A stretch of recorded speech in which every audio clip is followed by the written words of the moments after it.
Наурызнама онкүндігінің жарқын күні. 18 наурыз. Күнтізбеде ұлттық киім күні деп алтын әріппен жазылған. Көктемнің алғашқы лебі мен мерекенің басталуы.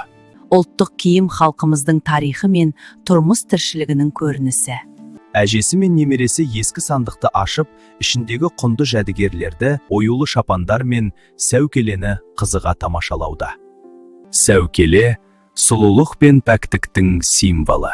Оның әрбір моншағы мен оюы өткен күннен сыр шертеді, ұлттық ерекшеліктерімізді айқын көрсетеді.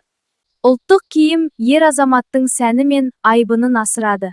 Бөрік киіп, белбеу таққан жас жігіт ата-баба дәстүріне деген құрметін білдіреді. 18 наурызда жұртшылық ұлттық киімдерін киіп көшеге шығады. Бұл мәдени мұрамызды ұлықтау мен болашаққа жеткізудің жарқын сәті.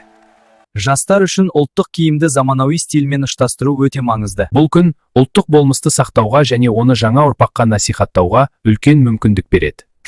Ұлттық киім мен ұлттық өнер егіз, шапан киген домбырашының бейнесі халқымыздың мәдениеті мен тарихын ұлықтайды. Наурыз мейрамы кезінде ұлттық киім киіп, дастархан басында бас қосу дәстүрлерді сақтау мен жаңғыртудың көрінісі. Өзіміздің ата-бабаларымыздан қалған бай мұраға деген құрмет көрсету. Әжесі немересіне ұлттық оюдың мағынасын түсіндіріп отыр. Ұлттық киім ұлттың бет бейнесі, табиғатпен үйлесім тапқан сұлулық. Ұлттық киім мәдениетке құрмет. 18 наурыз мәдени мұрамызды сақтап, болашаққа жеткізетін бірлік күні.